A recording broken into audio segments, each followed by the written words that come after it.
Amen.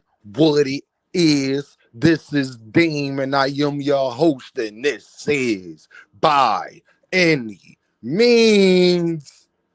What it is, family. Y'all already know what it is. Hit that cash app.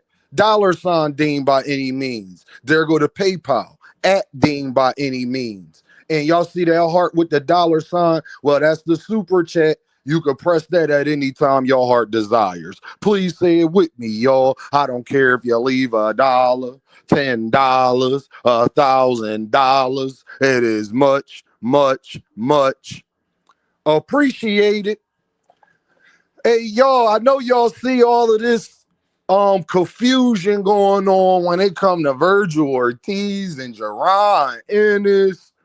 But I want to talk about something from a little side note, y'all. Just bear with me. You know what I'm saying? Vergil Ortiz daddy is out here pulling an Aunty Scho, and I just want to know, is people going to keep that same energy? Is they going to keep the same energy, y'all? Well, Dean, what you talking about? Vergil Ortiz daddy is out here hacking into his son's Twitter account and speaking as if he is Vergil Ortiz Jr. I know another daddy who was doing the same exact thing, and people was talking about, man, Kid Austin, you can't be letting your daddy talk for you and have your own Twitter, get your own Twitter account. Y'all remember that? Y'all remember that? But Vergil Ortiz daddy get to go out here and tell these fibs.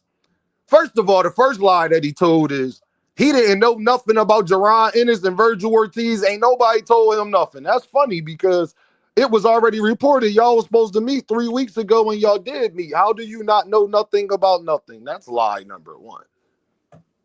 Ain't that crazy how people would just lie? So did y'all meet with jaronennis and them or not? Because I just want to know. Like, because you can't, then if you did, you can't say you ain't know nothing about nothing. You understand? Because clearly Oscar De La Hoya knows something about something, but you know nothing about nothing. It's funny.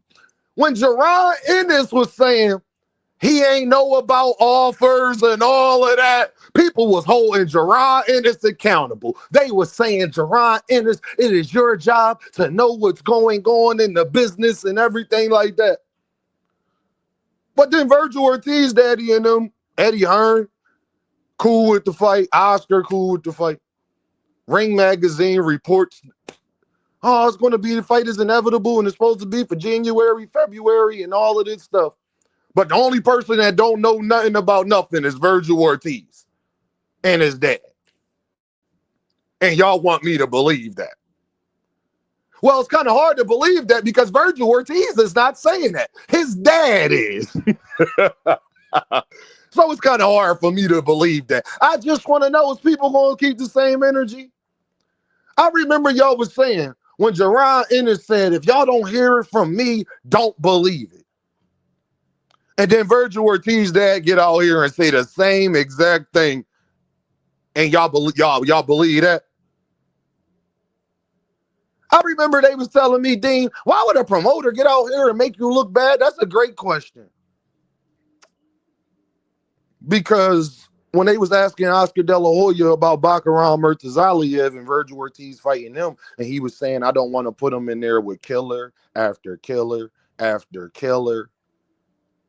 Didn't that make Vergil Ortiz look bad? Better yet, when Oscar De La Hoya was just asked about a week ago about jaronennis and Vergil Ortiz fighting, he agreed with everything that Eddie said.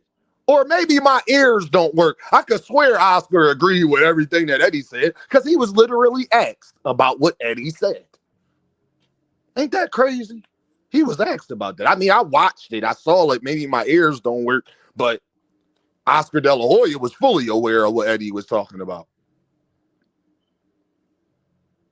But Vergil Ortiz is not. It was funny when jaronennis was in that same situation. They said it is on jaronennis and it is his responsibility to get out here and speak for himself and know what's going on. Well, I'm going to just say, Gary, I'm going to keep that same energy when it comes to Vergil Ortiz. Ain't it his responsibility to make sure that his promoter ain't out here saying stuff like that? And then the Ring magazine posting articles and all of that. And then he say he don't know nothing about nothing. Ain't that his responsibility to be more aware of his business? Acquiring minds would just like to know. Acquiring minds would like to know. Truly would like to know.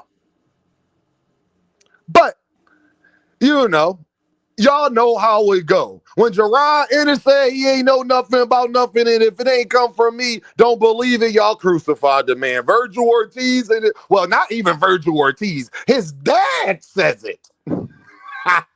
His daddy says the same thing Jaronennis said, and everybody, yeah, that's right.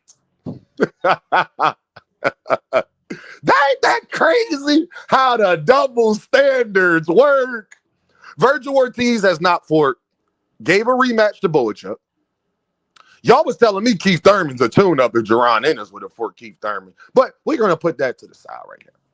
Vergil Ortiz did not try to activate his mandatory or try to become the mandatory for Sebastian Fundora. He did not give Boachuk his rematch. He ducked Bakaram Murtazaliev. Xander Zayas wanted to fight him, but he didn't fight Xander Zayas. He fought Israel Madrimov, a guy coming off a loss to Terrence Crawford. And people want to boost Madrimov up, who got 13 fights and got 2 losses in a row. And the first time you heard about Madrimov was Terrence Crawford, and then Vergil Ortiz beats him again. So how good really is Madrimov? Do we really know? Oh, don't answer that question. Madrimov looking like he the weak link at the 154 division. That's what it's looking like. Could have fought Xander Zayas. Don't want to fight Xander Zayas. Was just making up excuses online about Xander Zayas. But it's funny, though. Vergil Ortiz was on his Twitter account talking to Xander Zayas.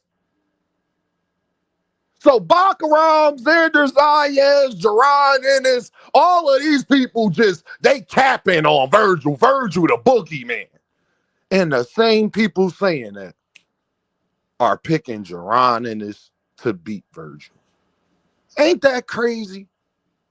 Boachuk, Xander Zayas, Boots, Bakaram. He hasn't even tried to fight Sebastian Fundora. But hey, Vergil doing his thing.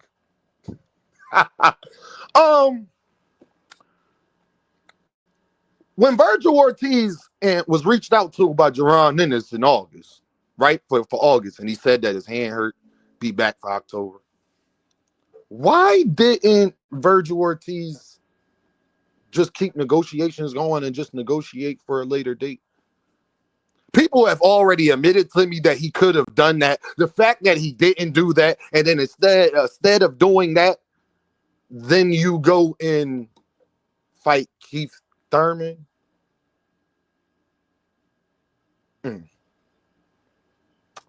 Wow. I remember Jaronennis saying that he wanted to come back for October as well.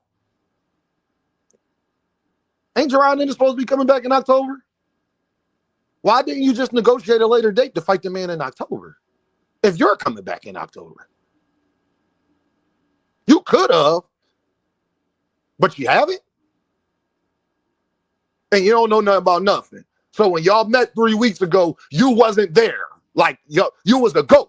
Like Greg Hackett said, you was a spirit, gang. You was a spirit. So De La Hoya agreed with what Eddie said. The Ring magazine posted an article about what Eddie and Oscar said. But Vergil Ortiz don't know nothing about nothing.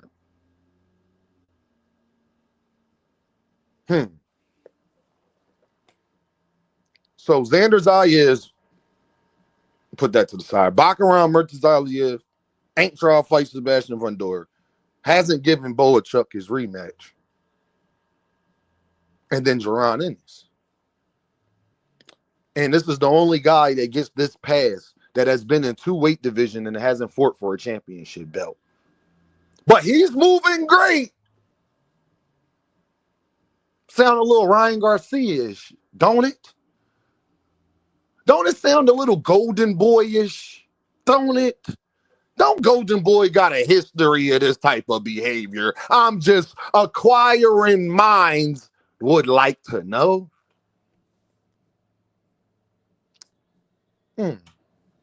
That's crazy. It's funny because I don't hear Boots talking down on the fight. I don't hear Eddie Hearn talking down on the fight. I ain't heard Oscar De La Hoya talk down on the fight. It's only one person that has been giving pushback about this fight. The same people, y'all, that said they needed 48 months to fight the guy. I guess them 48 months is not up yet. Y'all already know what this is. Ding, by any means. And I holla at y'all.